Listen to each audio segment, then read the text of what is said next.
Hello and welcome. इस lecture में हम पढ़ेंगे फंडामेंटल राइट्स के बारे में। आप इस नोट को देख के डरिए मत, हम आपको हर एक बात प्यार से समझाएंगे, आसान तरीके से। आपको मैं बताऊं कि दुनिया में सबसे ज्यादा फंडामेंटल राइट्स किस कंट्री में है? इंडियन कॉन्स्टिट्यूशन में। हमारे कॉन्स्टिट्यूशन में आर्टिकल 12 से लेके आर्टिकल 35 तक बात करते हैं फंडामेंटल राइट्स के बारे में। इतने सारे आर्टिकल्स याद रखने हैं, इसलिए हम आपको हर एक कंसेप्ट समझाएंगे, लेकिन विद ट्रिक्स। और आज के इस लेक्चर में हम यहां तक पढ़ेंगे। कहां तक? ये जो फंडामेंटल राइट्स की कैटेगरीज है यहां तक। और एक बात, यहां पे कलर्ड पेन से कुछ लिखा हुआ है। कलर पेन से लिखने के पीछे एक ट्रिक छुपी हुई है। तो इस ट्रिक को जानने के लिए, इस ट्रिक का राज जानने के लिए आपको लेक्चर एंड तक देखना पड़ेगा, ठीक है? और मैं आपको बताऊं कि ये ट्रिक्स जो हम आपको बताएंगे फंडामेंटल राइट्स के एंड तक पूरे हम बताएंगे आपको हर एक जगह। ये ट्रिक्स हमारी अपनी है, कहीं और जगह पे आपको ये नहीं मिलेंगे। जब एक बच्चा फंडामेंटल राइट्स पढ़ता है तो उसके दिमाग में कुछ सवाल होते हैं और उठते भी हैं। क्या? फंडामेंटल राइट्स को कहां से लाया गया? इंडियन कॉन्स्टिट्यूशन में फंडामेंटल राइट्स किस पार्ट में हैं और कौन से आर्टिकल्स बात करते हैं फंडामेंटल राइट्स के बारे में? फंडामेंटल राइट्स फंडामेंटल क्यों है, सुपीरियर क्यों है, सुप्रीम क्यों है? सर बाकी राइट्स भी हैं, जैसे कि लीगल राइट्स, या आप उनको बोल सकते हो नॉन फंडामेंटल राइट्स, या आप उनको बोल सकते हो other constitutional rights. Other constitutional rights, non fundamental rights या लीगल राइट्स, वो भी तो हैं। अरे इतने ही नहीं, स्टैच्यूटरी राइट्स भी हैं, ह्यूमन राइट्स भी हैं। फिर एक कंट्री के कॉन्स्टिट्यूशन में फंडामेंटल राइट्स ही क्यों सुपीरियर होता है और उनको फंडामेंटल ही क्यों बोलते हैं? ये भी तो होता है ना सवाल आपके दिमाग में। इतना ही नहीं, बच्चों के दिमाग में ये भी उठता है सवाल, सर ये फंडामेंटल राइट्स किसके लिए हक हैं? ये किस इंसान के लिए हक है? ये प्राइवेट इंडिविजुअल के लिए हक है, ये याद रखना। प्राइवेट इंडिविजुअल, आम इंसान के हक हैं ये। लेकिन किसके खिलाफ? कौन अगर वायलेशन करेगा तो आप एक्शन ले सकते हो, याद रखना। प्राइवेट इंडिविजुअल नहीं, पब्लिक इंडिविजुअल या पब्लिक बॉडी, स्टेट के खिलाफ ये फंडामेंटल राइट्स हैं आम इंसानों के। देखो एक बात समझाऊंगा, मैं टॉपिक को यहीं से स्टार्ट करूंगा। देखिए, आपको पता है कॉन्स्टिट्यूशन में प्रेसिडेंट के पावर है, गवर्नर के, प्राइम मिनिस्टर के, सीएम के पावर है, ठीक है ना? हाई कोर्ट के पावर है, सुप्रीम कोर्ट के पावर है, कॉन्स्टिट्यूशनल बॉडीज के पावर है, पंचायत के बॉडी पावर है, म्युनिसिपैलिटी के पावर है, बहुत सारे लोगों के पावर है या बहुत सारे बॉडीज के पावर है। तो एक आम इंसान का क्या, एक प्राइवेट इंडिविजुअल का क्या? उसके राइट्स कहां पे, उसके हक कहां पे? उसके पावर या राइट्स या हक आप बोल सकते हो फंडामेंटल राइट्स है। और भी राइट्स हैं, लेकिन फंडामेंटल राइट्स उसके लिए प्राइमरी है, उसके लिए सबसे जरूरी है एक कंट्री में रहने के लिए, ठीक है? तो किसके लिए ये राइट्स हैं? एक आम शहरी या आप बोल सकते हो प्राइवेट इंडिविजुअल के लिए ये राइट्स है। अब किसके खिलाफ ये राइट्स हैं? किसके लिए तो बताया, लेकिन किसके खिलाफ ये राइट्स है? स्टेट के खिलाफ, गवर्नमेंट के खिलाफ, ठीक है ना? ओके, पब्लिक बॉडी के खिलाफ ये राइट्स हैं।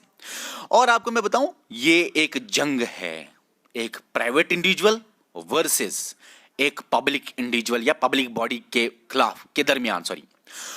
और ये पब्लिक बॉडी, ये स्टेट अगर प्राइवेट इंडिविजुअल के राइट्स वायलेट करता है तो इंडिविजुअल कहां जाएगा? कोर्ट में। किस तरह से जाएगा वो हम आपको पढ़ाएंगे। और कोर्ट क्या एक्शन लेगा इस स्टेट के खिलाफ, किस तरह से लेगा, ये भी हम आपको पढ़ाएंगे। और एक जबरदस्त बात, स्टेट में आपने सब कुछ पढ़ा होगा, ये कोर्ट नहीं पढ़ा होगा आपने। मुझे नहीं लगता आपने ज्यादातर कोर्ट देखा होगा यहां पे, क्योंकि सुप्रीम कोर्ट ने कुछ बोला यहां पे। उसने बोला कि इस स्टेट की डेफिनेशन में कोर्ट आता भी है, नहीं भी आता है, कब आता है कब नहीं आता है वो हम आपको पढ़ाएंगे। और देखो ना, एक अजीब बात आपको लगेगी कि स्टेट में कोर्ट है, मतलब कोर्ट अगर वायलेट करे एक आम इंसान के राइट्स तो उसको जाना पड़ेगा कोर्ट के पास। थोड़ा और लगता है ना? तो हम आपके हर एक कंफ्यूजन दूर करेंगे। चलिए स्टार्ट करते हैं फंडामेंटल राइट्स को, ठीक है? अच्छा, इतने सारे सवाल आप तो पूछते रहते हो, मुझे पता है, हम ऑफलाइन में पढ़ाते हैं, लेकिन हम भी आपको एक सवाल पूछेंगे। सिंपल सी बात है, फंडामेंटल राइट्स इंडियन कॉन्स्टिट्यूशन में किस अमेंडमेंट एक्ट से आया?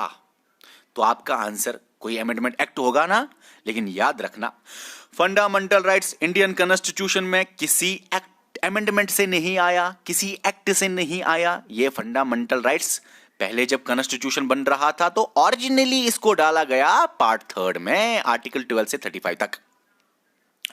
देखो, अमेंडमेंट क्या होता है? इस कॉन्स्टिट्यूशन जब बना उसके बाद अमेंडमेंट होता है। कॉन्स्टिट्यूशन जब बन रहा था उसके दरमियान अमेंडमेंट नहीं है। कॉन्स्टिट्यूशन जब बना उसके बाद अमेंडमेंट होता है। अमेंडमेंट का मतलब ऐड करना कॉन्स्टिट्यूशन में या डिलीट करना कॉन्स्टिट्यूशन से।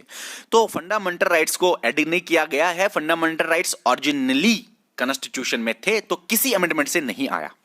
अच्छा सर, कॉन्स्टिट्यूशन में फंडामेंटल राइट्स थे, लेकिन किस पार्ट में? पार्ट 3। कौन से आर्टिकल्स में? आर्टिकल 12 से लेके 35 तक। अब कुछ नोट्स, कुछ बुक्स में आपने पढ़ा होगा, क्योंकि मुझे पता है नीचे आप सवाल पूछोगे, पढ़ा होगा सर यहां पे तो लिखा है आर्टिकल 14 से लेके 32 तक। वो मैं आपको पहले समझाऊंगा, फिर मैं ऊपर आऊंगा। कहीं कहीं पे लिखा है आर्टिकल 14 से लेके आर्टिकल 32 तक, यही है पार्ट 3 में फंडामेंटल राइट्स, यही है।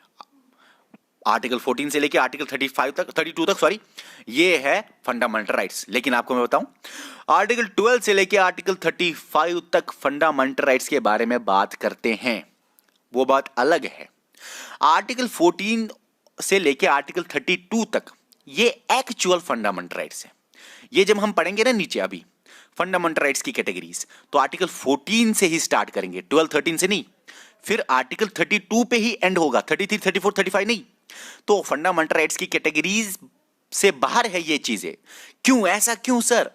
आर्टिकल 12 13 30 सॉरी 33 हाँ 34 35 ये फंडामेंटल राइट्स की कैटेगरी क्लासिफिकेशन के बाहर क्यों है? क्योंकि ये खुद तो फंडामेंटल राइट्स नहीं है, ये खुद फंडामेंटल राइट्स नहीं है, लेकिन फंडामेंटल राइट्स के बारे में बात करते हैं। खुद फंडामेंटल राइट्स नहीं है, लेकिन इनके बारे में ये बहुत ज्यादा बातें करते हैं। इसको हम आगे समझाएंगे, लेकिन आप वापस तो हम आए पहले। ओके ओके ओके सर, अब आप देख लीजिए। अब आपको ये जानना है कि ये जो फंडामेंटल राइट्स है वो कहां से लाए गए। याद रखना, सबसे पहले दुनिया में अगर राइट्स के बारे में लिखा गया first written document on fundamental rights, वो कौन सा डॉक्यूमेंट है? Magna Carta. याद रखना, पहला written document on fundamental rights, वो रिटन डॉक्यूमेंट है मैग्ना कार्टा, ठीक है? और ये किसने लिखा? किंग जॉन ऑफ इंग्लैंड ने लिखा। कब लिखा? 1215, डेट याद रखना, 1215 में लिखा। किन के लिए ये फंडामेंटल राइट्स दिए गए? रिटन, वो भी लिखा हुए, बैरॉन्स के लिए, क्योंकि बैरॉन्स एक लोअर क्लास था, उनका डिस्क्रिमिनेशन होता था। तो किंग जॉन ऑफ इंग्लैंड ने बोला भाई कोई बात नहीं, हम आपको राइट्स लिख के देते हैं एक डॉक्यूमेंट पे। उसी डॉक्यूमेंट का नाम है मैग्ना कार्टा। मैग्ना कार्टा का मतलब होता है वेरी सुप्रीम डॉक्यूमेंट। लेकिन याद रखना, दुनिया में पहली बार first written document on fundamental rights वो कौन है? Magna Carta, issued by King John of England. कब? 1215 में। किसके लिए? इन फेवर ऑफ बैरॉन्स, बैरॉन्स के फेवर में। ओके, अब क्योंकि उनका बहुत ज्यादा डिस्क्रिमिनेशन होता था। अब आपको यह जानना है कि ये हमने फंडामेंटल राइट्स कहां से लाए? हमने लाए फंडामेंटल राइट्स बोरो किए कहां से? यूनाइटेड स्टेट्स ऑफ अमेरिका से। लेकिन यूएसए ने खुद कहां से लाए? यूएसए ने मैग्ना कार्टा ऑफ इंग्लैंड का जो ये रिटन डॉक्यूमेंट है वहां से इंस्पिरेशन ले ली और अपने कॉन्स्टिट्यूशन में फंडामेंटल राइट नहीं, इन्होंने पहले बिल ऑफ राइट्स डाला। तो यूएसए में मैग्ना कार्टा की वजह से बिल ऑफ राइट्स आया, और इंडियन कॉन्स्टिट्यूशन ही नहीं बहुत सारी कंट्रीज ने इस यूएसए से ये बिल ऑफ राइट्स बोरो किया और अपने कॉन्स्टिट्यूशन में फंडामेंटल राइट्स को इंट्रोड्यूस किया। और इंडिया ने भी यूएसए के बिल ऑफ राइट्स से ही बारो किया गया, यूएसए के बिल ऑफ राइट्स से ही इंस्पायर होके यूएसए से ये राइट्स बारो किए और अपने कॉन्स्टिट्यूशन में फंडामेंटल राइट्स को इंट्रोड्यूस किया पार्ट 3 में। ठीक है, अब आपके दिमाग में तो ठीक है, आपको तो ये समझ में आ गया कि पहला written document on fundamental rights Magna Carta, borrowed from USA. ये सिर्फ सोर्सेस फंडामेंटल राइट्स के नहीं है, बहुत सारे हैं भाई। लेकिन जब हम आपको पढ़ाएंगे यूपीएससी डेप्थ में, जैसे कि मेंस में आपको लिखना पड़ेगा, अगर सवाल आएगा फंडामेंटल राइट्स के सोर्सेज, वहां पे लिखना पड़ेगा। बहुत सारे सोर्सेज है, मैग्ना कार्टा भी है, बिल ऑफ राइट्स भी है, जापान कॉन्स्टिट्यूशन भी है, बहुत ज्यादा रोल था उनका भी फंडामेंटल राइट्स में भी। ये तो एक्सटर्नल थे, एक्सटर्नल और भी है, लेकिन इंटरनली भी बहुत सारी चीजें हैं। मोतीलाल नेहरू रिपोर्ट जो है, तेज बहादुर रिपोर्ट जो है, उनका रोल भी था फंडामेंटल राइट्स की बिल्डिंग में, इंडियन कॉन्स्टिट्यूशन में। ये हम पढ़ेंगे कभी डिटेल में। फिलहाल इतना जानो, लाया कहां से और पहला कब लिखा गया, उस डॉक्यूमेंट का नाम और किस कंट्री से लाया गया। ओके, अब जो ये फंडामेंटल राइट्स हैं, ये फंडामेंटल क्यों है सर, ये सुप्रीम क्यों है, ये इतने पावरफुल क्यों है सर? और भी राइट्स तो है, हमने तो पढ़े हैं और भी राइट्स, जैसे कि देखो और भी राइट्स है, जैसे कि कॉन्स्टिट्यूशनल राइट्स में फंडामेंटल राइट्स तो आता है, ये तो कॉन्स्टिट्यूशन में है। और भी अदर कॉन्स्टिट्यूशनल राइट्स या लीगल राइट्स या नॉन फंडामेंटल राइट्स भी आप बोलो, वो भी आते हैं।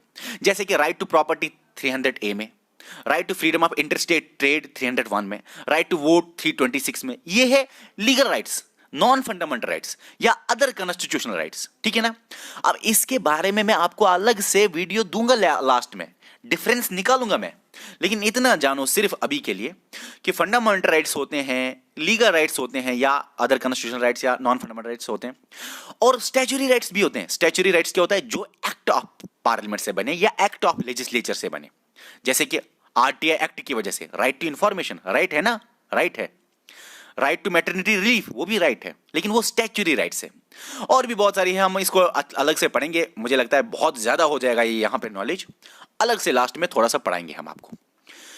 जानना यह है कि फंडामेंटल राइट्स फंडामेंटल इसलिए हैं क्योंकि जो बाकी राइट्स है, लीगल राइट्स और स्टैच्यूटरी राइट्स, उन सब में ये सारी चीजें नहीं है।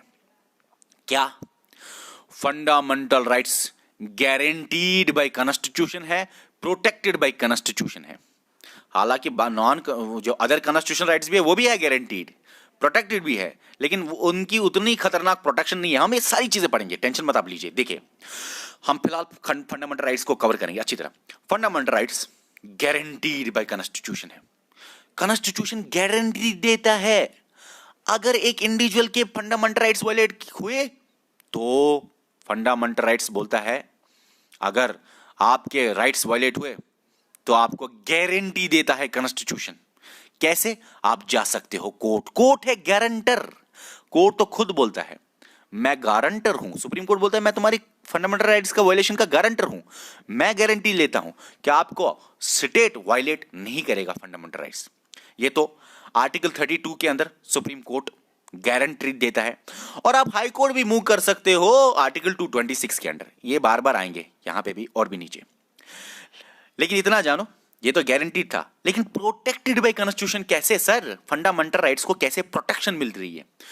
बहुत जगहों पे प्रोटेक्शन मिल रही है, लेकिन आर्टिकल 13 इसको प्रोटेक्शन खुद देता है, जो कि खुद एक फंडामेंटल राइट है। आर्टिकल 13 क्या बोलता है? अगर इस स्टेट ने कोई भी कानून बनाया जो कि इस इंसान के राइट्स के खिलाफ है, तो वो इनका कानून होगा बराबर जीरो, लॉ होगा नल एंड वाइड। मतलब कि फंडामेंटल राइट्स के खिलाफ अगर कुछ भी बनाया गया वो लॉ नहीं माना जाएगा, वो लॉ माना जाएगा जीरो, वो लॉ, ठीक है ना, रिकॉग्नाइज नहीं किया जाएगा, माना नहीं जाएगा। ठीक है, ओके। प्रोसीजर हम आगे पढ़ेंगे फिर कैसे क्या होगा। फिलहाल इतना जानो, यहां तक तो समझ आ गया। अब दूसरी लाइन बहुत essential, sir fundamental rights fundamental क्यों है? क्योंकि बहुत एसेंशियल पार्ट है ये ह्यूमन एग्जिस्टेंस के लिए, सबसे इंपॉर्टेंट है ये एक इंसान के एग्जिस्टेंस के लिए, सबसे जरूरी राइट्स हैं ये, ठीक है। उसके बाद ये फंडामेंटल क्यों है? क्योंकि ये जस्टिसेबल है। सर बाकी राइट्स भी तो जस्टिसेबल है, लेकिन फंडामेंटल राइट्स के केस में आप डायरेक्टली मूव कर सकते हो सुप्रीम कोर्ट। यहां पे लिखा है कैन आल्सो, कैन आल्सो का मतलब आप जा सकते हो डायरेक्टली सुप्रीम कोर्ट, लेकिन ऐसा नहीं, आप हाई कोर्ट भी जा सकते हो अंडर आर्टिकल 226 और under article 32 right to move to supreme court article 32 है, right to move to high court article 226 है। ये जो right to move to supreme court है ना आर्टिकल 32, ये खुद फंडामेंटल राइट है। Right to move to high court खुद फंडामेंटल राइट नहीं है, right to move to supreme court खुद फंडामेंटल राइट है, क्योंकि ये फंडामेंटल राइट के दरमियान आता है ना आर्टिकल 32। ओके, अब यहां तक तो समझ में आया ना कि ये जस्टिसेबल है, मतलब आप कोर्ट जा सकते हो, वो भी आप डायरेक्टली सुप्रीम कोर्ट भी जा सकते हो। स्टैच्यूरी राइट्स, लीगल राइट्स के केस में आप डायरेक्टली मूव नहीं कर सकते सुप्रीम कोर्ट, आपको पहले लोअर कोर्ट जाना पड़ेगा, आपको फिर हाई कोर्ट जाना पड़ेगा, आपको हाई कोर्ट से फिर अपील से फिर सुप्रीम कोर्ट पहुंचोगे। लेकिन अपील के बगैर आप डायरेक्टली सुप्रीम कोर्ट जा सकते हो, और सुप्रीम कोर्ट बोलता है मैं गारंटर हूं भाई, आप आ जाओ मेरे पास। और कौन से केस के वायलेशन में, किस केसेस में, कौन से राइट्स के वायलेशन में आप डायरेक्टली जा सकते हो supreme court? Only and only fundamental rights, बाकी राइट्स नहीं। बाकी राइट्स में आपको लोअर कोर्ट्स में जाना पड़ेगा। अब ये फंडामेंटल राइट्स का एम क्या है, मेन काम क्या है, मेन ऑब्जेक्टिव्स क्या है? मेन ऑब्जेक्टिव है लोगों को प्रोवाइड करना, देना पॉलिटिकल डेमोक्रेसी, पॉलिटिकली लोगों को थोड़ा सा फ्री करना, पॉलिटिकल प्रेशर लोगों पे नहीं होना चाहिए। ये जो पॉलिटिक्स है ये लोगों के साथ डिस्क्रिमिनेशन नहीं करना चाहिए, ये जो पॉलिटिक्स है ये लोगों के ऊपर दबाव नहीं डालना चाहिए, इनके अपने हक है, ठीक है? तो पॉलिटिकल डेमोक्रेसी तभी तो बोला जाता है। फंडामेंटल राइट्स की वजह से गवर्नमेंट ऑफ लॉज चलेगा, ना कि गवर्नमेंट ऑफ मैन। ये जो इसके अंडर इंसान है उनका खुद कानून नहीं चलेगा, वो खुद कुछ भी बोले और इनके राइट्स को वायलेट करे, ना ना ना ना ना। जो कॉन्स्टिट्यूशन में लॉज है इसको फॉलो करना पड़ेगा। वो तो गवर्नमेंट जो बनेगा वो लॉज का होना चाहिए, ना कि इंसानों का अपना गवर्नमेंट, अपनी बातें नहीं होनी चाहिए। कॉन्स्टिट्यूशन में जो कानून है गवर्नमेंट को वो फॉलो करना पड़ेगा, लॉ को फॉलो करना पड़ेगा, गवर्नमेंट ऑफ लॉज होना चाहिए, ना कि मैन, ठीक है? तभी तो पॉलिटिकल डेमोक्रेसी मिलेगी भाई। जब ये स्टेट कॉन्स्टिट्यूशन को फॉलो करेगा तभी तो ये फंडामेंटल राइट्स वायलेट नहीं कर सकता, और इनको क्या मिलेगी? Political democracy. देखिए, फंडामेंटल राइट्स फंडामेंटल इसलिए क्योंकि guaranteed, protected, most essential, justiciable, और पॉलिटिकल डेमोक्रेसी फंडामेंटल राइट्स की वजह से मिलता है, ठीक है? अच्छा, यहां तक तो समझ में आ गया आपको। अब याद रखना, अब हमें नीचे पढ़ना है कि फंडामेंटल राइट्स जो हैं उनका प्रोसीजर थोड़ा सा, सबसे पहले मैंने थोड़ा समझाया भी, लेकिन अब अच्छे से डिटेल में।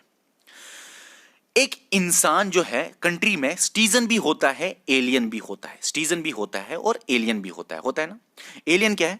बाहर कंट्री का कोई सिटीजन। देखो, एलियन फ्रेंडली एलियन भी हो सकता है, एनिमी एलियन भी हो सकता है, ठीक है ना? याद रखना। तो सिटीजन और एलियन दोनों को फंडामेंटल राइट्स है, लेकिन हां, सिटीजन के पास सारे के सारे फंडामेंटल राइट्स है, एलियन के पास कम फंडामेंटल राइट्स होते हैं।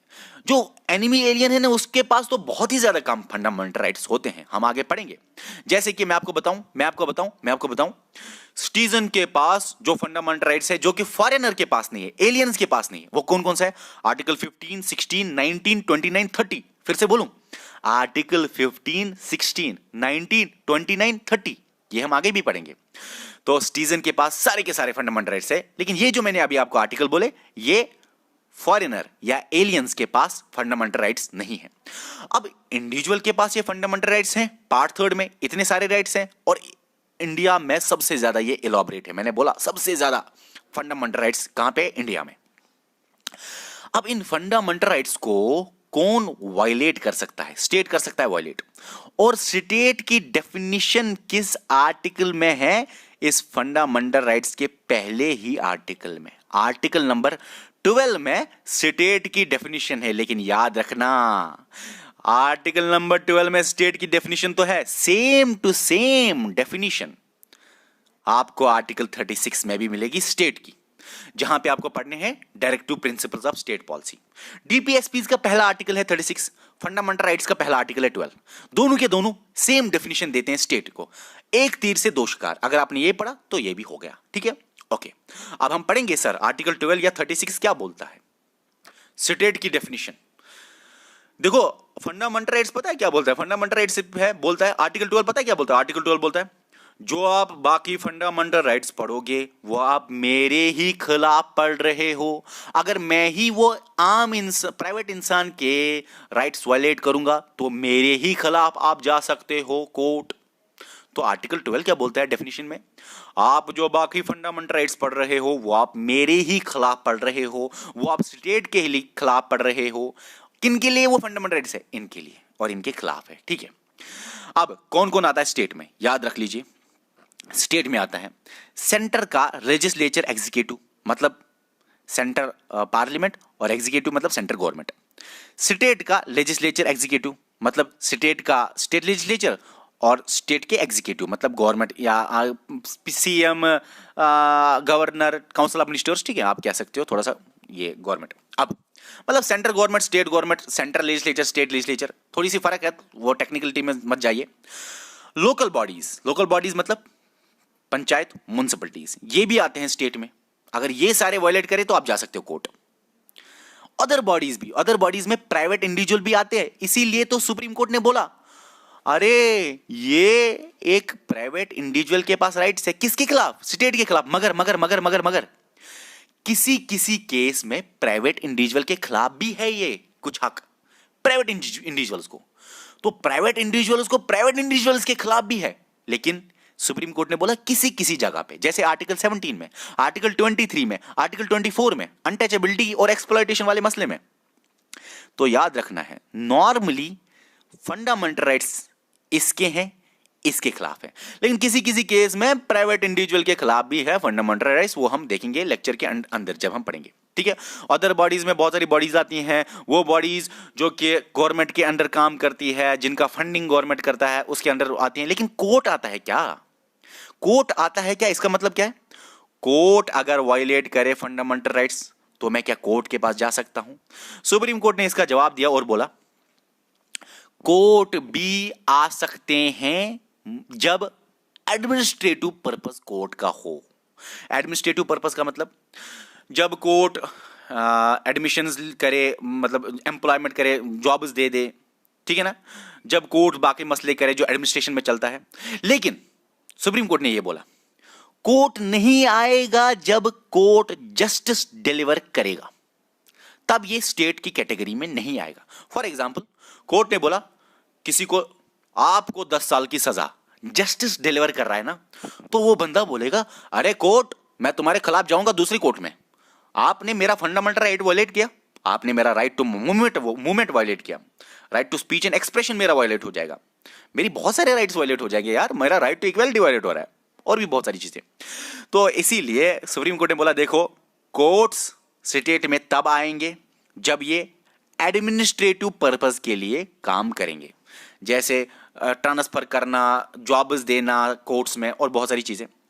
लेकिन कोर्ट नहीं आएगा स्टेट में जब कोर्ट अपना फैसला सुनाए, नहीं तो तब आम इंसान बोलेगा अरे स्टेट में तू आया, चलो मैं कोर्ट के पास जाऊंगा फंडामेंटल राइट्स को एनफोर्स करने के लिए। अब यहां तक तो समझ में आया। एडमिनिस्ट्रेटिव पर्पस के लिए कोर्ट आता है स्टेट में, जुडिशियल सिस्टम मतलब जस्टिस डिलीवर करने के लिए कोर्ट स्टेट में नहीं आता, ठीक है। अब ये स्टेट में जो आते हैं ये अगर वायलेट करेंगे फंडामेंटल राइट्स एक इंसान के, तो क्या कर सकता है एक प्राइवेट इंसान? एक प्राइवेट इंसान जा सकता है कोर्ट्स, सुप्रीम कोर्ट भी जा सकता है, हाई कोर्ट भी जा सकता है फंडामेंटल राइट्स के केस में। याद रखना सुप्रीम कोर्ट बोलता है मैं गारंटर हूं, लेकिन याद रखना हाई कोर्ट भी इंसान जा सकता है। और सुप्रीम कोर्ट ने बोला भी है, एक जज बोला भी है कि देखो आप पहले एक काम कीजिए, पहले आप ट्राई कीजिए कि हाई कोर्ट जाइए फिर सुप्रीम कोर्ट आए, लेकिन ऐसा कुछ नहीं है, आप डायरेक्टली सुप्रीम कोर्ट भी जा सकते हो क्योंकि सुप्रीम कोर्ट ही गारंटी देता है, हाई कोर्ट, ठीक है। देखो सुप्रीम कोर्ट आप जाओगे अंडर आर्टिकल 32 और हाई कोर्ट जाओगे अंडर आर्टिकल 26। ये मैंने बोला आर्टिकल 32 खुद फंडामेंटल राइट है, मतलब कि सुप्रीम कोर्ट मना ही नहीं कर सकता, आप आज मत आइए कल आइए, सुप्रीम कोर्ट बोल ही नहीं सकता, नहीं तो सुप्रीम कोर्ट खुद आपका फंडामेंटल राइट वायलेट कर रहा है। इसीलिए तो किताबें लिखती है सुप्रीम कोर्ट गारंटर है फंडामेंटल राइट्स का। और आप जाओगे कोर्ट किस लिए? क्योंकि ये जस्टिसेबल है, फंडामेंटल राइट्स में जो जो चीजें हैं इतने आर्टिकल्स में वो सारे के सारे जस्टिसेबल है। जस्टिसेबल मतलब आप जा सकते हो कोर्ट ताकि आपको इंसाफ मिले।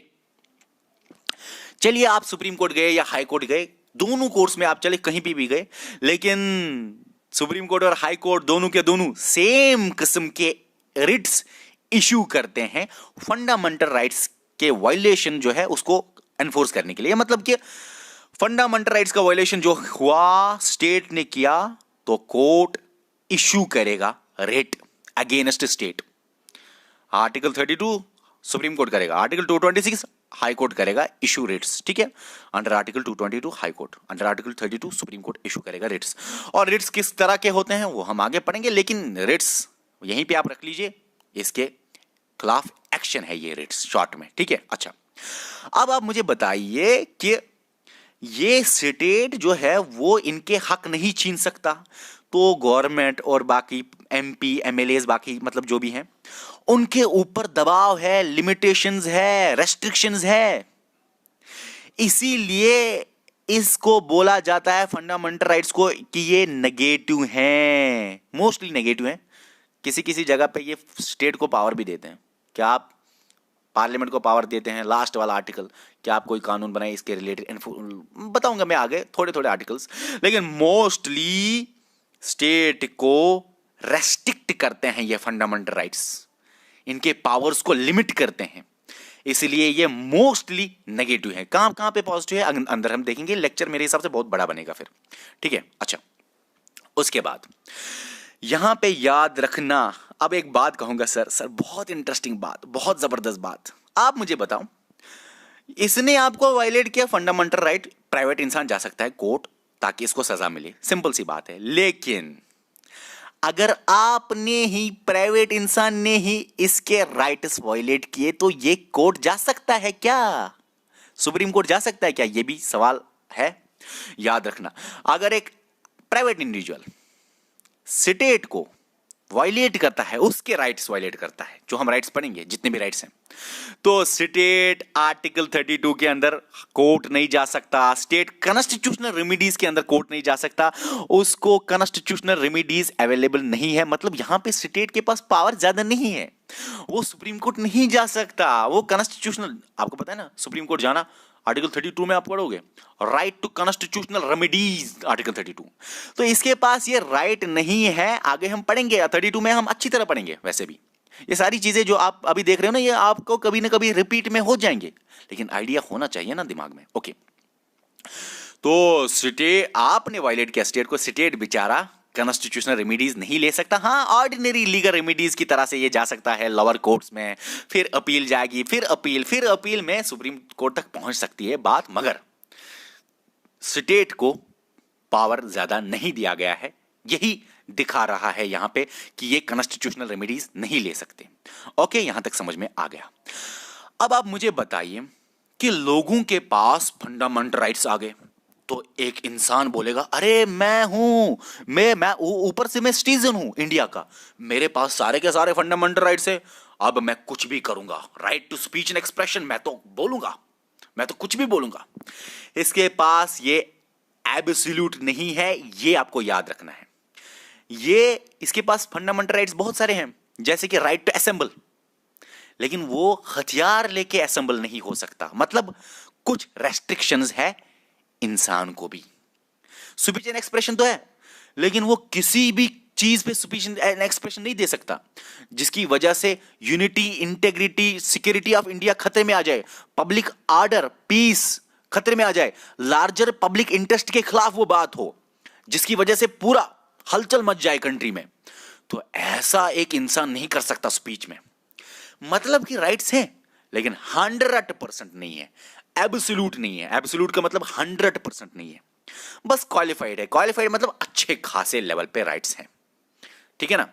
क्वालिफिकेशन मतलब क्वालिफाइड मतलब अच्छे खासे लेवल पे राइट्स हैं, 100% नहीं है, मतलब कि डिस्टिंक्शन वाले राइट्स हैं, मतलब 80% राइट्स हैं। हाँ, ऐसे अब ले सकते हो भाई, ऐसे कोई बात नहीं है, ये बस मैंने खुद से बता दिया।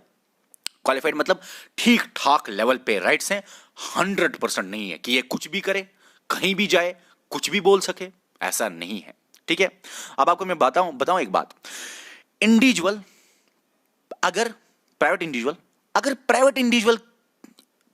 इंडिविजुअल्स आपस में वायलेट कर रहे हैं फंडामेंटल राइट्स, मान लो ये प्राइवेट इंडिविजुअल इस प्राइवेट इंडिविजुअल के राइट्स वायलेट कर रहा है, तो क्या ये जा सकता है कोर्ट? याद रखना नहीं। अगर ये प्राइवेट इंडिविजुअल के सामने कुछ बोले, कुछ भी बोले या कुछ भी बात हुए तो ये कोर्ट नहीं जा सकता प्राइवेट इंडिविजुअल के खिलाफ, अंडर आर्टिकल 32 नहीं जा सकता। हाँ, किसी किसी केस में सुप्रीम कोर्ट ने बोला है कि प्राइवेट प्राइवेट का भी होगा, जैसे मैंने आपको बोला भी, article 17 untouchability, article 23 exploitation, article 24 वो भी एक्सप्लॉयटेशन ही है। ठीक है, वो सारी चीजें हम अंदर देखेंगे। तो समझ में आया ना कि फंडामेंटल राइट्स 100% भी नहीं है। और लास्ट में आपको मैं एक बात बताना चाहूंगा, सबसे इंटरेस्टिंग बात है ये। चलिए, स्टेट के पास पावर तो नहीं है, वो वायलेट तो नहीं कर सकता, लेकिन लेकिन लेकिन स्टेट अमेंडमेंट कर सकता है, इन फंडामेंटल राइट्स को चेंज कर सकता है। फिर आप बोलोगे सर मैं तो आम इंसान हूं, मेरे पास ये हक है, ये पार्लियामेंट लेजिस्लेचर कभी भी मेरे फंडामेंटल राइट्स अमेंड करेगा, मतलब चेंज करेगा, फिर क्या फायदा रहा ये फंडामेंटल राइट्स इतना इंपॉर्टेंट होने का। तो मतलब लेजिस्लेचर अमेंडमेंट करेगा फंडामेंटल राइट्स को, चेंज करेगा फंडामेंटल राइट्स को, मगर कोर्ट ने कुछ बोला है। कोर्ट ने बोला आप अमेंडमेंट कीजिए, करिए जहां पे आपको लगे, मगर बेसिक स्ट्रक्चर आपको चेंज नहीं करना है। जो इनके बेसिक राइट्स है आपको वो चेंज नहीं करना है। अमेंडमेंट हुई है बहुत जगह, मतलब अमेंडमेंट हुई है, जैसे हम देखेंगे अमेंडमेंट राइट टू, मतलब प्रॉपर्टी में भी अमेंडमेंट हुई है, राइट टू प्रॉपर्टी एक जगह और भी है, वो भी वहां पे भी अमेंडमेंट हुई है, कोई चीज इंट्रोड्यूस भी हुई है एजुकेशन वाला, वहां पे भी अमेंडमेंट हुई है। लेकिन कोर्ट ने बोला देखो भाई आप अमेंडमेंट करोगे लेकिन बेसिक स्ट्रक्चर चेंज नहीं करोगे। और बेसिक स्ट्रक्चर कौन देखेगा कि ये है कि नहीं?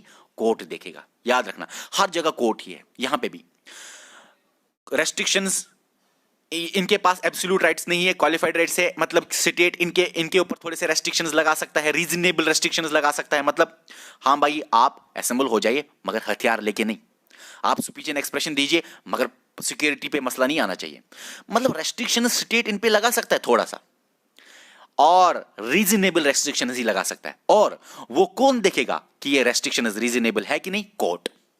अमेंडमेंट कर सकता है ये स्टेट लेजिस्लेचर, अमेंडमेंट कर सकता है, लेकिन बेसिक स्ट्रक्चर को चेंज नहीं करना, फंडामेंटल राइट्स के बेसिक स्ट्रक्चर को चेंज नहीं करना। और वो कौन देखेगा कि बेसिक स्ट्रक्चर चेंज किया या नहीं? कोर्ट देखेगा। अगर कोर्ट को लगे कि बेसिक स्ट्रक्चर चेंज हुआ है या रीजनेबल रेस्ट्रिक्शन इन्होंने नहीं लगाए, तो कोर्ट इनके खिलाफ एक्शन ले सकता है।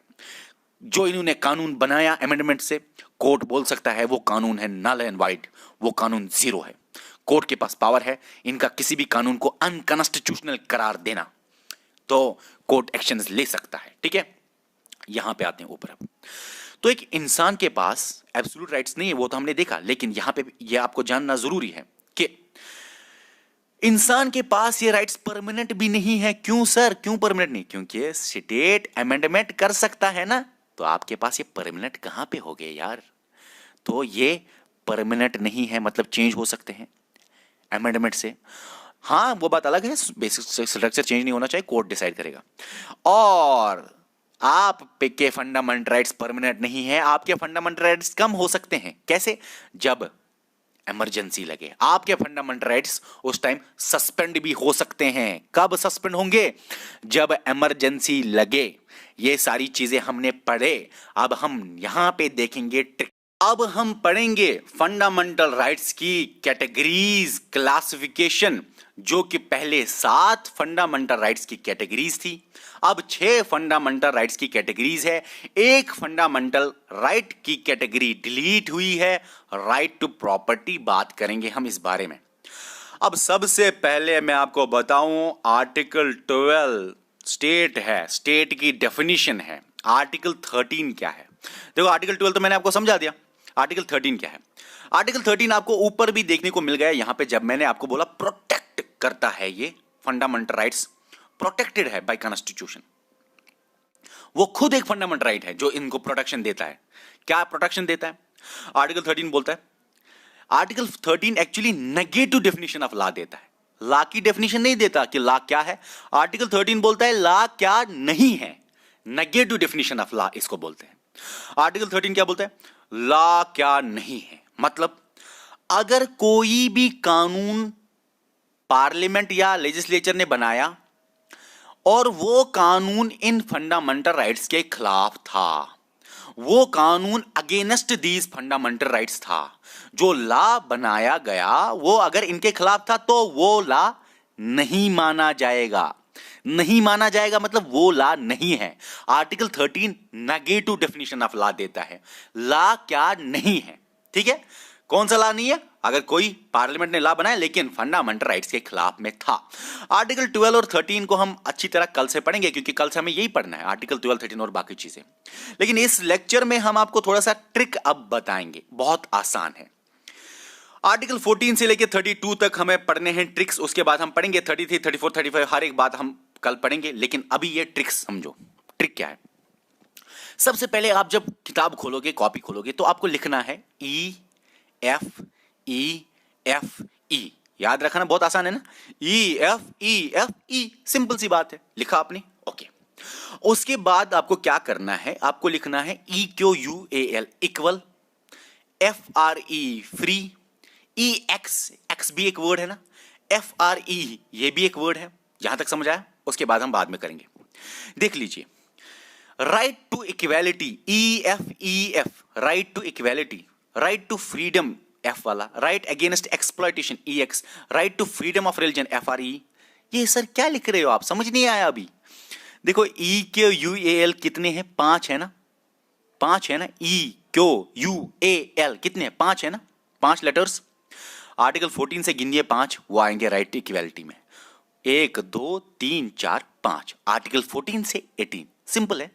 उसके बाद F है, FREE फ्री, 4 है ना।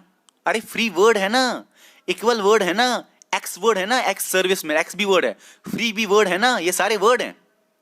तो फ्री भी वर्ड है, 4 है। कब बना है? 18 तो आ गया, 19, 20, 21, 22, वो बात अलग है कि 21A भी अमेंडमेंट से आया, वो आपको आगे समझ में आ जाएगा। इतना याद रखो, 19, 20, 21, 22, बस 21A को भूल जाओ फिलहाल। उसके बाद राइट अगेंस्ट एक्सप्लॉयटेशन, फिर आया ना EFE, के बाद एक्स सर्विसमैन होता है, एक्स मतलब होता है, एक्स भी एक वर्ड है। कितने लेटर्स का बना है? EX 2 का, 22 आया ना, 23, 24, ठीक है। उसके बाद right to freedom of religion EFEF, freedom of religion, 4 letters, तो 4 ही आएंगे 24 के बाद, 25, 26, 27, 28, सिंपल है भाई। उसके बाद EFEF आता है ना, तो E से याद रख सकते हो आप एजुकेशनल राइट्स, कल्चरल और एजुकेशनल राइट्स। इनमें कोई वर्ड तो बनता नहीं है छोटा वाला, इसलिए कल्चर खुद एक वर्ड है, एजुकेशन खुद एक वर्ड है, तो इसके अंदर 2 आएंगे, 29 और 30, ठीक है, आर्टिकल्स। अब राइट टू प्रॉपर्टी डिलीट हुआ है, ये आर्टिकल नंबर 31 था, और ये किस अमेंडमेंट एक्ट से डिलीट हुआ? याद रखना 44th। कैसे याद रखोगे? PROPERTY, 4 4 8 है ना, 4 4 8 लेटर्स, तो 448, 44th constitutional amendment act 1978, last में यहां भी 8, ठीक है। और ये जो राइट टू प्रॉपर्टी है, इसको डिलीट किया गया फंडामेंटल राइट से, लगाया गया कॉन्स्टिट्यूशन में ही, लेकिन कहां पे? लीगल राइट्स में। कहां पे? आर्टिकल 300A में, जो कि किस पार्ट के अंदर आता है? पार्ट 12 के अंदर आता है। कौन से पार्ट से डिलीट हुआ? पार्ट 3 से। कहां पे लगाएगा? पार्ट 12 में। कौन से आर्टिकल से डिलीट हुआ? आर्टिकल 31 से। किस आर्टिकल में लगाएगा? 300A में। कहां से डिलीट हुआ? फंडामेंटल राइट से। किन राइट्स में लगाएगा? लीगल राइट्स में। किस अमेंडमेंट से डिलीट हुआ? Property 448, 44th constitutional amendment act 1978। उसके बाद है 7th वाला, लास्ट वाला, मतलब 6 ही है ना, अभी तो 6 ही है, ये तो डिलीट हुआ, ये तो आप मान लो डिलीट ही है, ये तो अब 6th वाला है। अब ये, और ये कभी नहीं आएगा, ऐसे कभी नहीं आएगा कि right to constitutional remedy 6th वाला कि 7th वाला, ऐसा कभी नहीं आएगा। हाँ, ऐसे आएगा कि आज 6 फंडामेंटल राइट्स की कैटेगरीज है। ऑरिजिनली कितने थे? ऑरिजिनली 60 फंडामेंटल राइट्स की कैटेगरीज थे। आज जो 6 फंडामेंटल राइट्स की कैटेगरीज है, एक जो साथ में एक जो डिलीट हुआ है, वो कौन सा है? Right to property. किससे डिलीट हुआ? कहां पे लगाएगा? ओके। लास्ट है right to constitutional remedies. Constitutional remedies का मतलब होता है जो ये कॉन्स्टिट्यूशन में है, जो ये प्रॉब्लम में है, जो ये स्टेट एक प्राइवेट इंसान के खिलाफ ये करेगा वायलेशन उसके राइट्स का, तो इलाज क्या है? कॉन्स्टिट्यूशनल रेमेडीज, कॉन्स्टिट्यूशनल इलाज देता है। आर्टिकल 32 के अंदर क्या इलाज देता है? आपके पास हक है right to move to supreme court. Supreme court issue करेगा रिट्स उसके खिलाफ जिसने वायलेशन किया है आपके राइट्स का। और वो कौन होगा जिसके खिलाफ सुप्रीम कोर्ट इशू करेगा रिट्स? आर्टिकल 12। हम नेक्स्ट लेक्चर में आर्टिकल 12 से फिर से स्टार्ट करेंगे और बाकी चीजें हम पढ़ेंगे। ठीक है, आप बताइए नीचे कमेंट करके कि आपको ये लेक्चर कैसा लगा। Okay bye.